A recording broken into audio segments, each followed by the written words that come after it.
नमस्कार दोस्तों, pH take channel में आप लोगों का एक बार फिर स्वागत है। फ्रेंड्स, टीटी भूगोल प्रैक्टिस सेट की सीरीज़ में इस वीडियो में हम लोग प्रैक्टिस सेट नंबर 5 हल करेंगे, जिसमें मैंने 60 महत्वपूर्ण प्रश्नों को लिया है। फ्रेंड्स, ये प्रश्न आपकी पृथ्वी की आकृति एवं गतियाँ तथा सूर्य एवं चंद्र ग्रहण से संबंधित होंगे। फ्रेंड्स, जिन लोगों ने अभी तक हमारे चैनल को सब्सक्राइब नहीं किया है, वे हमारे चैनल को सब्सक्राइब कर लें और बेल आइकन को प्रेस कर दें। फ्रेंड्स, यदि आप लोगों को फ्री में नोट्स आप लोगों को चाहिए तो आप हमारे टेलीग्राम चैनल से जुड़ सकते हैं। टेलीग्राम चैनल का लिंक आपको वीडियो के डिस्क्रिप्शन में मिल जाएगा, वहां से आप टेलीग्राम चैनल को हमारे ज्वाइन कर सकते हैं और फ्री में पीडीएफ नोट्स आप प्राप्त कर सकते हैं। तो फ्रेंड्स, चलिए वीडियो को स्टार्ट करते हैं और पहले प्रश्न से हम लोग देखते हैं। फ्रेंड्स, आप लोग भी साथ साथ में अपना देखते रहिए कि आप लोग कितने प्रश्नों का आंसर दे पाते हैं। तो फ्रेंड्स, चलिए वीडियो को स्टार्ट करते हैं। तो फ्रेंड्स, पहला प्रश्न हमारा है, पृथ्वी के संबंध में कौन सा कथन उपयुक्त नहीं है? ए, पृथ्वी एक सूक्ष्म ग्रह है। बी, पृथ्वी एक अद्वितीय ग्रह है। सी, पृथ्वी एक महत्वपूर्ण ग्रह है। या डी, पृथ्वी एक महत्वहीन ग्रह है। तो फ्रेंड्स, इसका राइट आंसर क्या हो जाएगा हमारा? फ्रेंड्स, इसमें एक हमारा राइट आंसर हो जाएगा ऑप्शन सी, पृथ्वी एक महत्वपूर्ण ग्रह है। फ्रेंड्स, ये हमारा सही नहीं है। क्यों? क्योंकि इसलिए कि पृथ्वी हमारा महत्वपूर्ण ग्रह इसलिए नहीं होता है क्योंकि यह सौर परिवार का एक छोटा ग्रह है, इसलिए यह महत्वपूर्ण ग्रह नहीं है। तो ऑप्शन सी हमारा इसके लिए राइट आंसर हो जाएगा। आइए अगले प्रश्न पर चलते हैं। अगला प्रश्न देखिए, कह रहा है, किस देश के वैज्ञानिकों ने पृथ्वी के किनारे ढालू बताए हैं? किस देश के वैज्ञानिकों ने पृथ्वी का किनारा जो है ढालू बताया है? बेबीलोनिया, यूनान, सिकंदरिया या अमेरिका? तो फ्रेंड्स, जो पृथ्वी के किनारे ढालू बताने वाले वैज्ञानिक थे वे हमारे सब बेबीलोनिया के थे। ठीक है, इस हिसाब से हमारा ए ऑप्शन राइट आंसर हो जाएगा। अगले प्रश्न पे चलते हैं हम लोग। अगला प्रश्न हमारा है, पृथ्वी को गेंद के समान गोल किस वैज्ञानिक ने बताया है? अरस्तू ने, पाइथागोरस ने, न्यूटन ने या कापरनिकस ने? तो फ्रेंड्स, आप लोग बताएं कि पृथ्वी को गेंद के समान गोल किस वैज्ञानिक ने बताया है? प्रश्न नंबर 3। तो इसका राइट आंसर हो जाएगा फ्रेंड्स हमारा कापरनिकस। कापरनिकस ने बताया था कि पृथ्वी का जो आकार है गेंद के समान गोल है। ठीक है फ्रेंड्स, यानी ऑप्शन डी इसका राइट आंसर हो जाएगा। अगले प्रश्न पर चलते हैं। अगला प्रश्न देखिए क्या कह रहा है, पृथ्वी के परिभ्रमण संबंधी प्रमाण किस वैज्ञानिक ने दिए हैं? यानी पृथ्वी का क्या है, परिभ्रमण संबंधी जो प्रमाण है किस वैज्ञानिक ने दिया है? अरस्तू ने, न्यूटन ने, कापरनिकस ने या इरेटोस्थनीज ने? तो फ्रेंड्स, पृथ्वी के परिभ्रमण संबंधी जो प्रमाण था वो हमारे जो ये कापरनिकस थे इन्होंने दिया है फ्रेंड्स। ठीक है, कौन? कापरनिकस ने दिया था। ठीक है, यानी ऑप्शन सी इसका राइट आंसर हो जाएगा। अगले प्रश्न चलते हैं। देखिए अगला प्रश्न हमारा क्या कह रहा है। अगला प्रश्न देखिए है, पृथ्वी को नारंगी की तरह गोल किस वैज्ञानिक ने बताया है? अब देखिए, पृथ्वी को नारंगी की तरह गोल किसने बताया है? न्यूटन ने, जीन्स ने, टालमी ने, पाइथागोरस ने? तो फ्रेंड्स, पृथ्वी को नारंगी की तरह हमारे न्यूटन महोदय ने बताया है। कौन? न्यूटन महोदय ने, यानी ऑप्शन ए इसका राइट आंसर हो जाएगा। फ्रेंड्स, देखिए प्रैक्टिस सेट इसलिए मैं करवा रहा हूँ कि अगर आप डेली पढ़ते हैं तो उसको प्रैक्टिस सेट के रूप में अगर आप हल करते हैं तो वो प्रश्न आपको कंठस्थ हो जाते हैं, उससे जुड़े हुए भी जो प्रश्न होते हैं उन्हें आप समझ पाते हैं। ठीक है, इसलिए आप डेली अपनी प्रैक्टिस करते रहिए हमारे चैनल के माध्यम से और भी बुक्स के माध्यम से और भी किसी चैनल के माध्यम से, लेकिन आप अपनी practice set daily by daily करते रहिए फ्रेंड्स, क्योंकि अब ज़्यादा समय नहीं रह गया है, इसलिए आप अपनी पढ़ाई पर जोड़ दीजिए। ठीक है, अगला प्रश्न हम लोग देखते हैं। अगला प्रश्न देखिए क्या कह रहा है, पृथ्वी को पृथ्वी के आकार का किस वैज्ञानिक ने कहा है? कापरनिकस ने, न्यूटन ने, आर्यभट्ट ने या जॉन हर्शल ने? तो फ्रेंड्स, प्रश्न नंबर 6 का राइट आंसर हो जाएगा हमारा ऑप्शन डी, जॉन हर्शल ने। ठीक है, कौन सा? जॉन हर्शल, यानी ऑप्शन डी इसका राइट आंसर हो जाएगा। अगले प्रश्न पर चलते हैं हम लोग। देखिए अगला प्रश्न क्या कह रहा है। अगला प्रश्न कह रहा है, पृथ्वी का आकार कैसा है? पृथ्वी का आकार किस तरह का है? नारंगी की तरह गोल, नाशपाती की तरह गोल, गेंद की तरह गोल या लध्वज गुलाब? तो फ्रेंड, जो पृथ्वी का आकार है वो हमारा लध्वज गुलाब की तरह है। ठीक है, किस तरह से है? लध्वज गुलाब की तरह। पृथ्वी नारंगी, नाशपाती एवं गेंद की तरह गोल नहीं है, क्योंकि ध्रुवों पर वह क्या है? चपटी है, इसलिए वह लध्वज गुलाब की तरह हो जाती है। ठीक है फ्रेंड्स, यानी ऑप्शन डी इसका राइट आंसर हो जाएगा। आइए अगले प्रश्न चलते हैं। अगला प्रश्न देखिए, पृथ्वी का भूमध्य व्यास है। ठीक है, पृथ्वी का भूमध्य व्यास कितना है? ए 12,756 किलोमीटर, बी 12,700 60 किलोमीटर, सी 12,714 किलोमीटर या 12,856 किलोमीटर। तो पृथ्वी का भूमध्य व्यास आपको बताना है फ्रेंड्स, प्रश्न नंबर 8। तो इसका राइट आंसर हो जाएगा फ्रेंड्स हमारा पृथ्वी का जो भूमध्य व्यास है वो हमारा 12,756 किलोमीटर है, यानी ए ऑप्शन इसका राइट आंसर हो जाएगा। ठीक है फ्रेंड्स, अगले प्रश्न पे चलते हैं हम लोग। अगला प्रश्न हमारा है पृथ्वी का ध्रुवीय व्यास। देखिए वो भूमध्य व्यास की बात कर रहा था, यहाँ पे ध्रुवीय व्यास की बात कर रहा है। तो ध्रुवीय व्यास देखिए कितना है, 12,756 किलोमीटर, 12,712 किलोमीटर या 12,513 किलोमीटर या 12,518 किलोमीटर। तो पृथ्वी का ध्रुवीय व्यास कितना है हमारा फ्रेंड्स, पृथ्वी का ध्रुवीय व्यास हमारा 12,712 किलोमीटर है। ठीक है, कितना है, 12,712 किलोमीटर, यानी ऑप्शन बी राइट आंसर। देखिए ये एक फैक्ट के जो कह सकते हैं एकदम ये निश्चित हैं, तो इनका जो आंसर होगा इसमें किसी तरह से घुमाने वाली बात नहीं है। तो इस तरह ये फैक्ट है, मतलब कहा जाता है ना एक फैक्ट, इसका आंसर यही होगा ही होगा। तो इस तरह के प्रश्न आपको एकदम कंठस्थ याद करना, इसमें कोई ट्रिक नहीं है, इसे आप को याद करना पड़ेगा। ठीक है फ्रेंड्स, आइए अगले प्रश्न चलते हैं हम लोग। अगला प्रश्न देखिए क्या कह रहा है, पृथ्वी की भूमध्य रेखीय परिधि है। ठीक है, पृथ्वी की भूमध्य रेखीय परिधि की बात कर रहा है, कितना है उसका विस्तार, 40,075 किलोमीटर या 40,024 किलोमीटर या 40,029 किलोमीटर या 40,080 किलोमीटर। तो फ्रेंड जो पृथ्वी का भूमध्य रेखीय जो उसका भूमध्य रेखीय परिधि है वो हमारा 40,075 किलोमीटर है। कितना है, 40,075 किलोमीटर, यानी ए ऑप्शन इसका राइट आंसर हो जाएगा, प्रश्न नंबर 10। ठीक है फ्रेंड्स, अगले प्रश्न पे चलते हैं हम लोग। अगला प्रश्न देखिए क्या कह रहा है, पृथ्वी की ध्रुवीय परिधि है। यहाँ ध्रुवीय परिधि की बात हो रही है, तो देखिए ध्रुवीय परिधि कितनी है उसकी, 40,024 किलोमीटर, 40,029 किलोमीटर, 40,075 किलोमीटर या 40,020 किलोमीटर। तो फ्रेंड्स जो पृथ्वी की ध्रुवीय परिधि है वह 40,024 किलोमीटर है, यानी ए ऑप्शन इसका राइट आंसर हो जाएगा, प्रश्न नंबर 11 का। अगले प्रश्न पे चलते हैं। अगला प्रश्न देखिए क्या कह रहा है, पृथ्वी के डॉट डॉट प्रतिशत भाग पर जल है। पृथ्वी के कितने प्रतिशत भाग पर जल है, 21%, 79%, 22% या 78%। तो फ्रेंड्स इन चारों ऑप्शनों में से मुझे कोई भी ऑप्शन नहीं दिख रहा है जिसपे मैं ट्रिक मारूं, क्योंकि ये भी एक फैक्ट वाला क्वेश्चन है। तो इसमें से चारों ऑप्शन हमारे गलत हैं। ठीक है फ्रेंड्स, चारों ऑप्शन गलत हैं। पृथ्वी के 71% भाग पे क्या है हमारा जल है, तो यानी कि इस हिसाब से हमारे चारों ऑप्शन गलत हो जाएंगे। आप नोट कर लीजिएगा 71% भाग पर, ये सभी लोगों को पता भी होगा। ठीक है फ्रेंड्स, आइए अगले प्रश्न में हम लोग चलते हैं। अगला प्रश्न देखिए क्या कह रहा है, पृथ्वी के डॉट डॉट प्रतिशत भाग पर स्थल है, यानी पृथ्वी के कितने भाग पर स्थल मंडल है, 21% भाग पे, 22% भाग पे या 79% भाग पे या 76% भाग पे। तो फ्रेंड्स इसमें भी राइट आंसर नहीं है हमारे हिसाब से।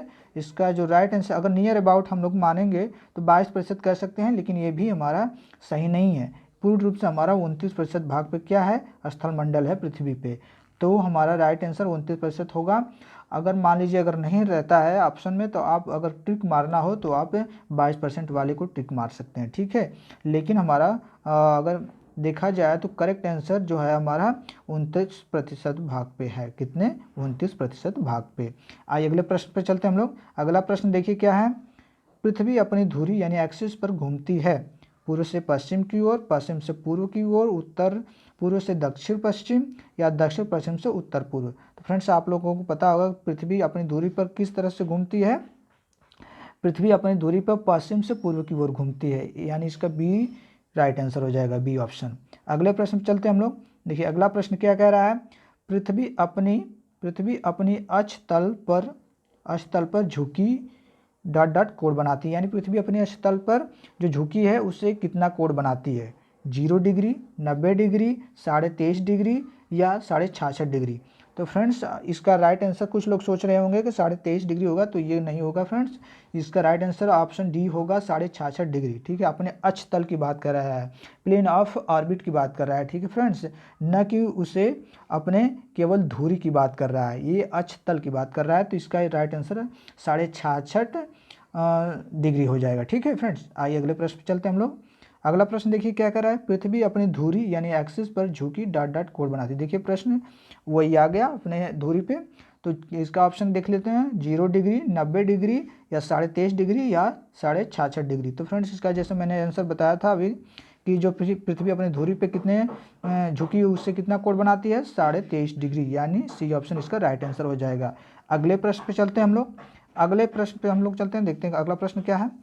पृथ्वी की धुरी यानी एक्सिस वह कल्पित रेखा है, ठीक है, जो उत्तरी और दक्षिणी ध्रुव को मिलाती है, या पूर्व और पश्चिम को मिलाती है, या उत्तरी और दक्षिणी ध्रुव को मिलाती हुई पृथ्वी के केंद्र से गुजरती है, या पूर्व और पश्चिम को मिलाती हुई मध्य से गुजरती है। तो फ्रेंड्स आपको बताना है कि पृथ्वी की धुरी जो वह कल्पित रेखा है वह किससे किसको मिलाती है। प्रश्न नंबर 17। तो प्रश्न नंबर 17 का राइट आंसर हो जाएगा फ्रेंड्स हमारा ऑप्शन सी, ठीक है। पृथ्वी की धुरी वह कल्पित रेखा है जो उत्तरी और दक्षिणी ध्रुव को मिलाती हुई पृथ्वी के केंद्र से गुजरती है, ठीक है फ्रेंड्स। राइट आंसर हमारा ऑप्शन सी हो जाएगा इसका, प्रश्न नंबर 17 का। अगले प्रश्न पे चलते हैं हम लोग। देखिए अगला प्रश्न क्या है। अगला प्रश्न कह रहा है पृथ्वी अपनी धुरी पर एक पूरा चक्कर यानी घूर्णन करती है, ठीक है, अपने जो अपने अक्ष पर यानी जो घूर्णन करती है, चक्कर लगाती है धुरी पे, वह कितने समय में लगाती है। आइए देख लेते हैं ऑप्शन क्या है। ए 24 घंटे, बी 23 घंटे, सी है 23 घंटे 56 मिनट 4 सेकंड में, डी है 23 घंटे 56 मिनट 4.091 सेकंड में। तो बहुत ही अच्छा प्रश्न है फ्रेंड्स। पृथ्वी अपनी धुरी पे एक चक्कर कितने समय में लगाती है, प्रश्न नंबर 18। तो फ्रेंड्स जो पृथ्वी अपनी धुरी पे एक जब चक्कर लगाती है तो 23 घंटा 56 मिनट 4.091 सेकेंड लगता है समय उसे, ठीक है, यानी ऑप्शन डी इसका राइट आंसर हो जाएगा। अगले प्रश्न में चलते हैं हम लोग। देखिए अगला प्रश्न क्या कह रहा है। पृथ्वी सूर्य का परिक्रमण करती है, पृथ्वी सूर्य का परिक्रमण करती है कितने समय में, 365 दिन 5 घंटे 48 मिनट 40.51 सेकंड में, या 365 दिन 6 घंटे 48 मिनट 45.51 सेकंड में, या 365 दिन 6 घंटे 48 मिनट 55.51 सेकंड में, या 365 दिन 5 घंटे 48 मिनट 45.51 सेकंड में। तो आप लोग बताएं पृथ्वी सूर्य का परिक्रमण कितने समय में करती है, प्रश्न नंबर 19। तो प्रश्न नंबर 19 का राइट आंसर हो जाएगा फ्रेंड्स हमारा ऑप्शन डी 365 दिन 5 घंटे 48 मिनट 45.51 सेकेंड। इतना समय लगता है उसे पृथ्वी को सूर्य का परिक्रमण करने में, ठीक है फ्रेंड्स। ऑप्शन डी इसका राइट आंसर हो जाएगा। अगले प्रश्न पे चलते हैं हम लोग। देखिए अगला प्रश्न कह रहा है जिस वर्ष में 365 दिन होते हैं उसे कहते हैं, जिस वर्ष में 366 दिन होते हैं फ्रेंड्स, 366 की बात करें 366 दिन होते हैं उसे क्या कहते हैं, वर्ष कहते हैं, लघु वर्ष कहते हैं, या अधिवर्ष कहते हैं, या लीप वर्ष कहते हैं। तो फ्रेंड्स आप लोग बताएं। प्रश्न नंबर 20।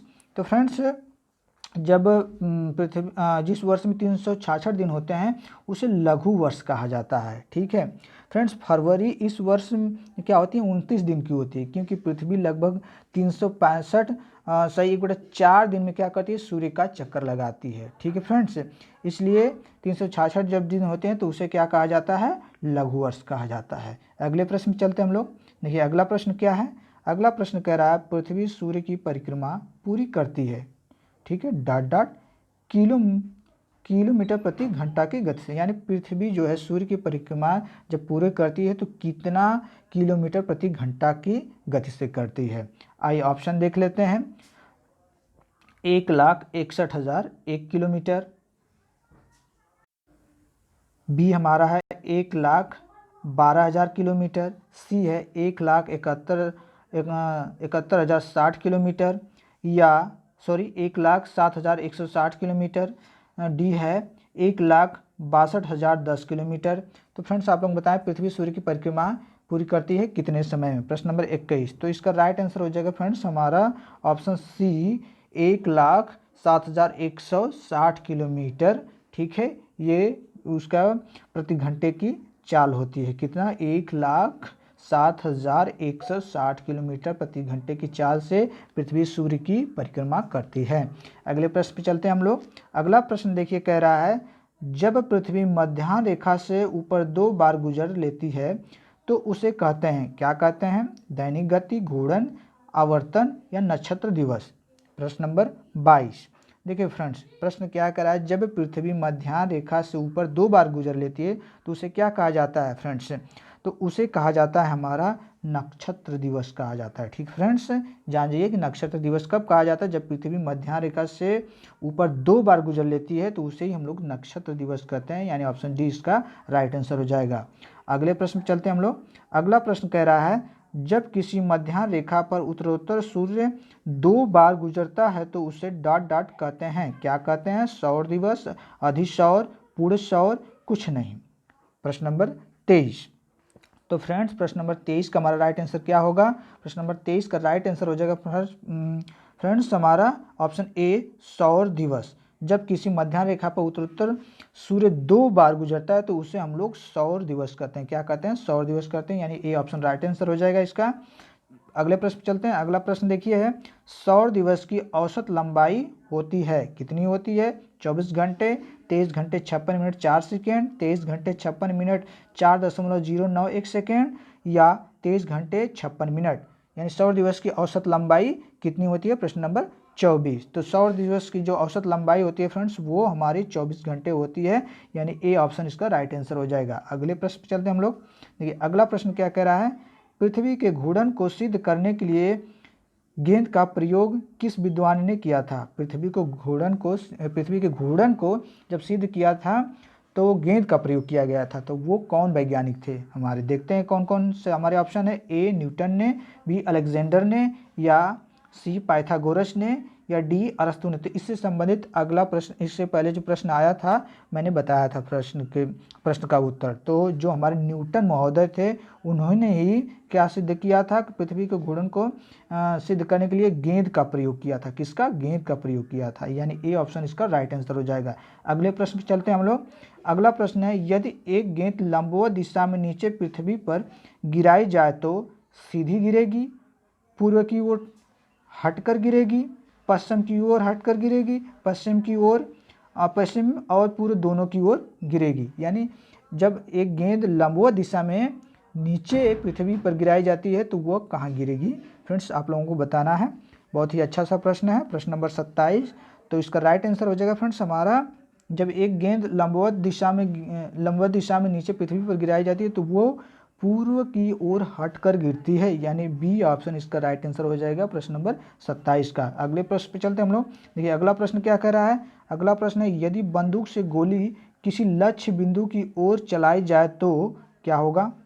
गोली लक्ष्य बिंदु पर लगेगी, गोली लक्ष्य बिंदु से पूर्व की ओर हटकर लगेगी, गोली लक्ष्य बिंदु से पश्चिम की ओर हटकर लगेगी, या चौथा ऑप्शन है हमारे पास, गोली लक्ष्य बिंदु से उत्तर की ओर हटकर लगेगी। तो फ्रेंड्स आप लोग इसका आंसर बता सकते हैं आप लोग, या आप लोग अगर समझ गए हों तो टिक भी कर सकते हैं। प्रश्न नंबर 28। तो प्रश्न नंबर 28 का राइट आंसर हो जाएगा फ्रेंड्स हमारा ऑप्शन सी। जब किसी बंदूक से गोली किसी लक्ष्य की ओर चलाई जाती है तो गोली जो होती है लक्ष्य बिंदु से पश्चिम की ओर हटकर लगती है, यानी सी ऑप्शन राइट हो जाएगा। अगले प्रश्न चलते हैं हम लोग। देखिए अगला प्रश्न कह रहा है, पृथ्वी की सूर्य से निकटतम स्थिति को क्या कहा जाता है? जब पृथ्वी और सूर्य के जब निकटतम स्थिति एकदम हो जाती है तो उसे क्या कहा जाता है? उपसौर सूर्योदय, उपसौर, संक्रांति, या विषुव। बहुत ही अच्छा सा प्रश्न, प्रश्न नंबर 29। तो इसका राइट आंसर हो जाएगा फ्रेंड्स हमारा, जब पृथ्वी और सूर्य की निकटतम स्थिति होती है तो उसे उपसौर कहा जाता है। क्या कहा जाता है? उपसौर कहा जाता है।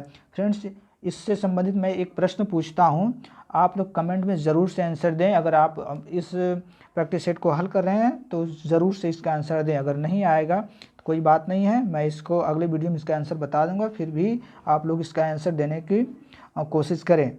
आपका क्वेश्चन ये है कि जब उपसौर की घटना होती है तो यह किस डेट को होती है? ठीक है फ्रेंड्स, उपसौर की घटना किस तारीख को होती है ये आपको बताना है कमेंट बॉक्स में कमेंट करके। आइए अगले प्रश्न में हम लोग चलते हैं।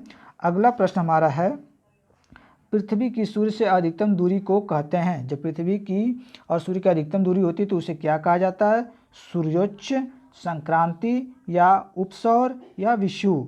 बहुत ही अच्छा प्रश्न, प्रश्न नंबर 30। प्रश्न नंबर 30 का राइट आंसर क्या हो जाएगा फ्रेंड्स? तो उसे कहा जाता है सूर्योच्च कहा जाता है। क्या कहा जाता है? सूर्योच्च कहा जाता है। ठीक है फ्रेंड, यानी ए ऑप्शन इसका राइट आंसर हो जाएगा। अगले प्रश्न चलते हैं हम लोग।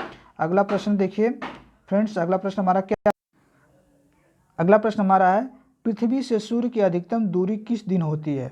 ठीक है, पृथ्वी से सूर्य की अधिकतम दूरी किस दिन होती है? 22 दिसंबर को, 21 मार्च को, 3 जनवरी को या 4 जुलाई को? बहुत ही अच्छा सा प्रश्न है। पृथ्वी से सूर्य की अधिकतम दूरी किस दिन होती है? बहुत ही अच्छा सा प्रश्न। आपको बताना है जब अधिकतम दूरी होती है तो उसी दिन अपसौर की घटना होती है फ्रेंड्स। कौन सी घटना? अपसौर की घटना होती है। तो आप लोग इसका आंसर टिक करके आप लोग कमेंट में बताएं या ऐसे भी गेस कर सकते हैं इसका आंसर। प्रश्न नंबर 31, तो प्रश्न नंबर 31 का राइट आंसर हो जाएगा फ्रेंड्स हमारा ऑप्शन डी 4 जुलाई। 4 जुलाई को ही क्या होता है? पृथ्वी और सूर्य की दूरी होती है, अधिकतम होती है, इसी दिन हमारा अपसौर की घटना कही जाती है। क्या? अपसौर। उपसौर एक होता है, एक अपसौर होता है। ठीक है फ्रेंड्स, आइए अगले प्रश्न में हम लोग चलते हैं। देखिए अगला प्रश्न क्या है? पृथ्वी से सूर्य की निकटतम दूरी किस दिन होती है? बहुत ही अच्छा सा प्रश्न। मैंने देखिए इसका आंसर आप लोगों से कमेंट में पूछा था, आ भी गया। ठीक है, ऑप्शन देख लेते हैं। 22 दिसंबर, 21 मार्च, 3 जनवरी या 4 जुलाई? तो इसका राइट आंसर हो जाएगा फ्रेंड्स हमारा 3 जनवरी। ठीक है, 3 जनवरी। ठीक है, ऑप्शन सी इसका राइट आंसर हो जाएगा। इसी दिन हमारी क्या होती है? उपसौर की घटना होती है। कौन सी घटना होती है फ्रेंड्स? उपसौर की घटना होती है। 3 जनवरी को हमारी उपसौर की घटना होती है जब निकटतम दूरी होती है। 4 जुलाई को हमारी जो होती है अपसौर की घटना होती है। इस दिन पृथ्वी और सूर्य की दूरी अधिक होती है। ठीक है, आइए अगले प्रश्न पे चलते हैं हम लोग। अगला प्रश्न देखिए क्या है। सॉरी फ्रेंड्स, अगला प्रश्न है विषुव का अर्थ होता है। विषुव का अर्थ क्या होता है? सबसे छोटा दिन, सबसे बड़ा दिन, विषुवत रेखा पर दिन रात बराबर या पृथ्वी पर सभी स्थानों पर दिन रात बराबर हो। ठीक है, तो प्रश्न नंबर 33 का राइट आंसर क्या हो जाएगा फ्रेंड्स? प्रश्न नंबर 33 का राइट आंसर हो जाएगा हमारा ऑप्शन डी, पृथ्वी पर सभी स्थानों पर दिन रात बराबर होते हैं। विषुव का यही अर्थ होता है। ठीक है फ्रेंड्स, आइए अगले प्रश्न पर चलते हैं। देखिए फ्रेंड्स, वीडियो थोड़ी सी लंबी हो सकती है तो आप लोग बोर ना हो, सारे प्रश्नों को हल करें और अपने आप को देखें कि कितना आपकी तैयारी है। आइए अगले प्रश्न को हम लोग देख लेते हैं। अगला प्रश्न क्या कह रहा है? कर्क संक्रांति होती है जब सूर्य सीधा चमकता है। कर्क संक्रांति होती है जब सूर्य सीधा चमकता है। कहाँ पर? विषुवत रेखा पर, कर्क रेखा पर, मकर रेखा पर या ध्रुवों पर? बहुत ही अच्छा सा प्रश्न। ये तो इतना इजी है कि आप लोग देखते ही इसको बता देंगे। तो फ्रेंड्स, क्योंकि इसके प्रश्न में ही आंसर छुपा है, तो कर्क रेखा पर। ठीक है, क्या होता है? कर्क संक्रांति होती है जब सूर्य सीधा चमकता है। कहाँ पर? कर्क रेखा पर, यानी बी ऑप्शन इसका राइट आंसर। आइए अगले प्रश्न पे चलते हैं हम लोग। अगला प्रश्न देखिए क्या है।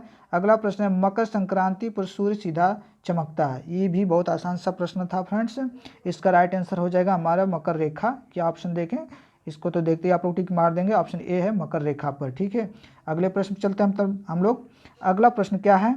21 जून को डॉट डॉट अक्षांश पर दोपहर को सूर्य सिर पर सीधा चमकता है। ठीक है, तब उस वक्त कौन सी स्थिति होती है? ठीक है, 23.5 डिग्री उत्तर में या 23.5 डिग्री दक्षिण या 66.5 डिग्री उत्तर या 0 डिग्री? बहुत ही अच्छा प्रश्न था। 21 जून को डाडर अक्षांश पर दोपहर को सूर्य जब चमकता है, सीधा चमकता है, तो किस दिशा में कितने अंश पर रहता है? ठीक है, तो आप लोग प्रश्न नंबर 36 का आंसर बताएं। आप लोग प्रश्न नंबर 36 का राइट आंसर हो जाएगा फ्रेंड्स हमारा 23.5 डिग्री उत्तर। ठीक है, जब 21 जून को सूर्य दोपहर को सीधा सूर्य के सिर पर सीधा चमकता है सूर्य, तो उस समय हमारा 23.5 डिग्री उत्तर दिशा में होता है, यानी ए ऑप्शन इसका राइट आंसर हो जाएगा। अगले प्रश्न चलते हैं हम लोग। अगला प्रश्न देखिए 22 दिसंबर को डॉट डॉट अक्षांश पर दोपहर को सूर्य सिर पर सीधा चमकता है। ये 22 दिसंबर की बात होती है। ठीक है फ्रेंड्स, तो उस समय कितना अंश किस दिशा में सूर्य हमारा होता है? आइए ऑप्शन देख लेते हैं। 23.5 डिग्री उत्तर, 23.5 डिग्री दक्षिण या 66.5 डिग्री उत्तर या 0 डिग्री? प्रश्न नंबर 37। तो प्रश्न नंबर 37 का हमारा राइट आंसर हो जाएगा फ्रेंड्स। देखिए वो उस उत्तर की बात हो रही थी, यहाँ सीधा उसका अपोजिट हो जाएगा 23.5 डिग्री दक्षिण। ठीक है, 23.5 डिग्री दक्षिण हो जाएगा इसका राइट आंसर। ठीक है, अगले प्रश्न पे हम लोग चलते हैं। अगला प्रश्न देखिए है हमारा